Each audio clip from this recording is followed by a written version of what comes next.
శ్రీమతి ఇందిరాగాంధీ గారు 1981లో పెద్ద పెద్ద భూస్వాముల దగ్గర ఏవైతే భూములు ఉన్నానో 400-500 కోట్ల 400-500 ఎకరాలు 300 ఎకరాలు 200 ఎకరాలు ఇందిరాగాంధీ వచ్చిన తర్వాత భూ సంస్కరణ అమలు చేస్తే ఆ రోజులలో 94 ఎకరాలు 10 మంది మాదిగోళ్ళకి ఇచ్చి ఇవ్వడం జరిగింది. కానీ క్రమేణా ఏమైంది, బెల్లం సాయన్న అదేవిధంగా Somayya, Tummala Pochayya, K Pochayya, K Balayya, T Yadayya, P Sailu, K Balayya, K Narasimha, P Narasimha ఈ 10 మందికి 94 ఎకరాలు ఇచ్చింది. 2003 దానికా వాళ్ళ పేర్లు ఉన్నాయి పానీలా. కానీ ఎప్పుడైతే ఔటర్ రింగ్ రోడ్ వచ్చిందో దొరలకు బుద్ధి పుట్టింది, అరే అమ్మ ఈ భూమి ఎట్లా కాపాడుకోవాలని. అందులో పోచయ్య అనేట ఆయన 1985లో చనిపోయాడు. అదేవిధంగా పి నర్సయ్య 25/8/1988లో చనిపోయాడు. ఈ ఆసరా తీసుకున్నాడు. ఎప్పుడైతే ఔటర్ రింగ్ రోడ్ వస్తుందో ఔటర్ రింగ్ రోడ్కు 1 కిలోమీటర్లనే ఈ భూమి ఉన్నది.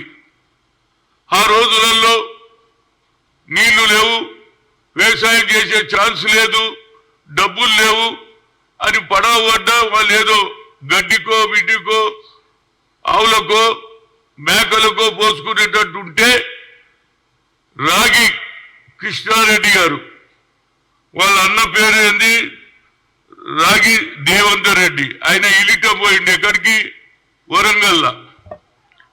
ఆయన కూడా ఎప్పుడు చనిపోయిండు, 1994లో చనిపోయిండు. కానీ ఈయన 1997లో హైకోర్టుకు పోయి వీళ్ళందరూ చచ్చిపోయిన వాళ్ళకి ఫోర్జరీ సంతకం చేయడం, మిగతా వాళ్ళ నిలబెట్టి పోచయ్య బాలయ్య పేర్లు పెట్టి నిలబెట్టేసి ఆ భూమి హైకోర్టులో ఆర్డర్ తెచ్చుకొని 1997లో ఆర్డర్ తెచ్చుకొని 2003 దానికా వీళ్ళ పేర్లే ఉన్నాయి.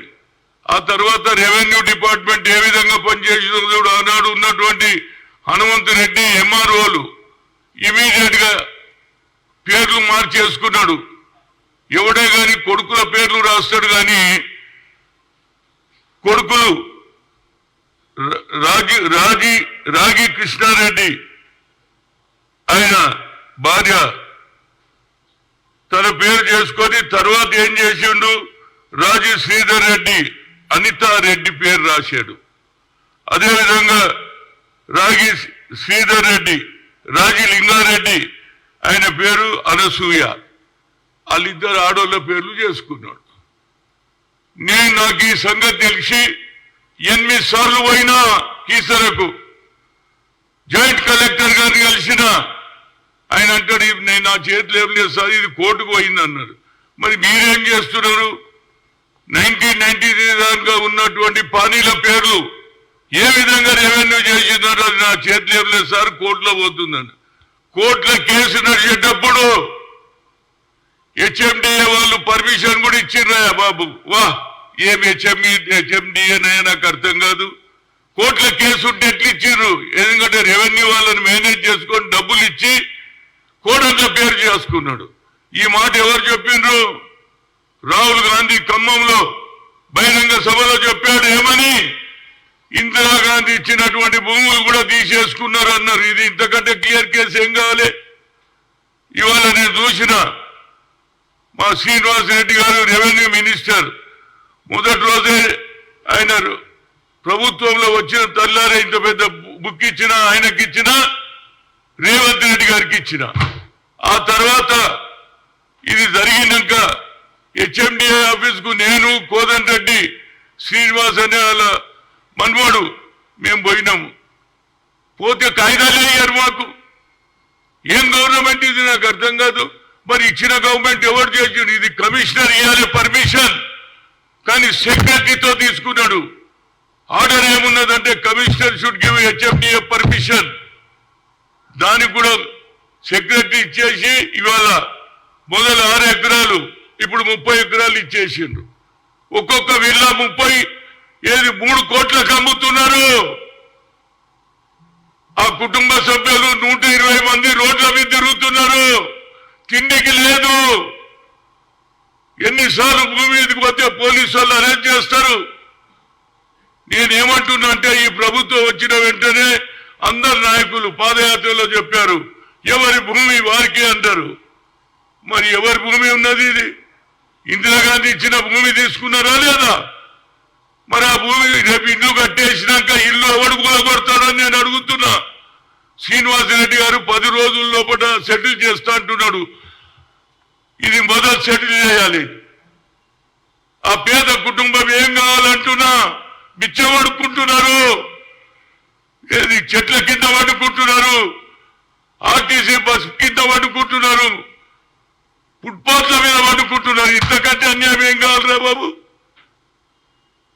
నేను ఒక బడుగు బలైన వర్గాల నాయకుడుగా ఎక్కడ అన్యాయం జరుగుతా అక్కడ పోతా. 8 సార్లు పోయినా ఇంతవరకు రాలే.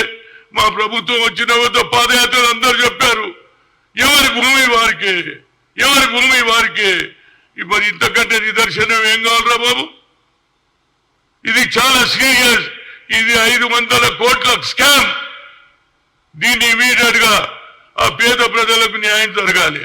ఆ కుటుంబ సభ్యులు అందులో అన్న చనిపోతే ఎప్పుడు చనిపోయాడు వాళ్ళన్న 1994లో 97లో. నేను అనేది ఏంటంటే అన్న సంతకం కూడా ఫోర్జరీ చేసిండు అంటున్నా. అన్న ఎప్పుడు చచ్చిపోయిండు? 1994లో చనిపోతే 97లో దొంగ సంతకం పెట్టిండు. కేవలం రైతుల సంతకాలే కాదు అన్న సంతకం కూడా చేసిండు. అన్నకు పిల్లలు లేరు, దేవేందర్ రెడ్డి గారి పిల్లలు లేరు. ఆయన ఈటం పోయిండు వరంగల్కు. ఆ భూమి కూడా ఈయన తీసుకున్నాడు. కోడన్ల పేరు చేసుకోడు. ఇంతకంటే పెద్ద స్కామ్ ఏంది అయ్యా బాబు? రోజు డిస్కషన్ అన్నారు. ఇప్పుడు లాస్ట్ లో ఆయన పేపర్లో చదివినా కోదన్ రెడ్డి కూడా వచ్చిండు నా ఎంబడి హెచ్ఎండి ఆఫీస్ కు. నేను పోయినా సీను పోయినా కాగితాలు ఎన్ని రోజులు అడిగిండ్రు? ఇచ్చిండ్రా? ఒక్క కాగితం కూడా ఇయ్యారు. ఇంతకంటే ఏమిటంటే మన ప్రభుత్వం వచ్చింది. మనం బహిరంగ సభలో చెప్పినాం, పాదయాత్రలో కూడా చెప్పినాం ఎవరి భూమి వారికి. మేము రాగానే భూములు ఇప్పించేస్తామన్నారు. మరి ఈ సంగతి తెలుస్తారా లేదా? సాక్షాత్తు రాహుల్ గాంధీ చెప్పిండు इंदिरा गांधी दिए सो जमीन भी वापस ले लिए. మళ్ళా దొరల పాలన వచ్చిందని అంటున్నా. మళ్ళా బడుగు బలైన వర్గాల పాలన రావాలంటే మొదలు కీసరా దయార్ది లెక్క చేయాలి. నేను అడుగుతున్నా ఆయన దగ్గరికి పోయినా నవీన్ మిట్టల్ దగ్గరికి. ఆయన ఎంతసేపటికి నేను ఆఖరి కోపం వచ్చి ఏమయ్యా 1981లో ఇందిరాగాంధీ ఇచ్చిందా లేదా? ఆఖరుకు పానీలో 2003 దానికా పేర్లు ఉన్నాయి. 2003 తర్వాత చేంజ్ చేస్తే జాయింట్ కలెక్టర్ని అడిగితే మీరు కోర్టుకే వాళ్ళండి మా చేతిలో ఏం లేదంటారు. ఇక అందరు కోర్టుల చుట్టూ ఎవరు తిరుగుతారా బాబు? మీరు తప్పు చేస్తారు. రెవెన్యూ డిపార్ట్మెంట్ హనుమంత్ రెడ్డి అనేటోడు ఆర్డీఓ కోట్ల రూపాయలు తీసుకొని ఇమీడియట్ గా కోర్టులో కేసు నడుస్తుంటే వాళ్ళకి పర్మిషన్ ఇచ్చిండ్రు. ఇంతకంటే ఆఫీసర్ మీద ఏమే యాక్షన్ తీసుకోవాలి? ఎంఆర్ఓ మీద ఎట్లా యాక్షన్ తీసుకోవాలి? ఇది రాగి దేవేందర్ రెడ్డి సర్టిఫికేట్ ఎవరు ఇచ్చిండ్రు? ఎంఆర్ఓ ఇచ్చిండు వరంగల్. ఏది ఏ ఊరు అది? బచ్చలపేట. వాళ్ళు ఇచ్చిండ్రు సర్టిఫికేట్. ఎప్పుడు చచ్చిపోయిండు? 94లో. కానీ అన్న కూడా దొంగ సంతకం చేసిండు రాగి కృష్ణారెడ్డి. చేసి మొదలు తన పేరు పెట్టుకొని తర్వాత ఎప్పుడన్నా లొల్లి అవుతుందని కోడన్ల పేరు రాసిండు. వా ఏం సర్కార్ రా బాబు!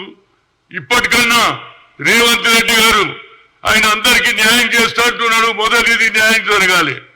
అదేవిధంగా శ్రీనివాసరెడ్డి అంటున్నాడు నేను తప్పనిసరిగా 10 రోజులు కాదు ఇది 10 ఏళ్ళైనా అయ్యేటట్టు లేదు. దీన్ని నిజంగా చేయగలిగితే నిజంగా ఇందిరాగాంధీ వారసులుగా మిగులుతాం.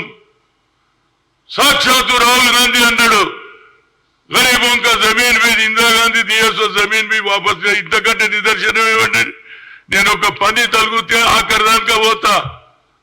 నడిమిట్లో వదిలేయ్యా. వాళ్ళు ఎస్సీలు మాదిగోళ్ళు, వాళ్ళ బతికేం కావాలి? 120 మంది రోడ్ల మీద వండుకుంటున్నా బాబు, తిండికి లేదు. 2-3 సార్లు స్థలం మీదకి పోతే పోలీసు వాళ్ళు అరెస్ట్ చేస్తారు. ఇప్పుడు మన ప్రభుత్వం వచ్చింది, ఇది నిజంగానే ఇందిరాగాంధీ ప్రభుత్వం అంటే వాళ్ళ భూములు వాళ్ళకి ఇప్పియాలి. ఇమీడియట్ గా హెచ్ఎండిఏ పని ఆపాలి. పని ఆపకపోతే వాడు అట్లనే కట్టుకుంటాడు. 3 కోట్ల ఒక్కొక్క విల్లు అమ్ముతున్నారు. ఇక రేపు విస్తరణ కూడా జరుగుతున్నది. ఎంతమంది అమ్ముకుంటారో ఏమో నాకు తెలియదు. నేను అనేది ఏంటంటే, నేను ఒక బాధతో చెప్తున్నా, ఇందిరాగాంధీ లాయలిస్టు, రాజీవ్ గాంధీ లాయలిస్టు. న్యాయం జరగాలి. ఇందిరాగాంధీ ఏ ఆలోచనతో పేద ప్రజలకు భూములు ఇచ్చిందో వాళ్ళకి ఇస్తారా లేదా అనేదే పాయింట్. 10 రోజులలో ఫస్ట్ సెటిల్ చేయండి.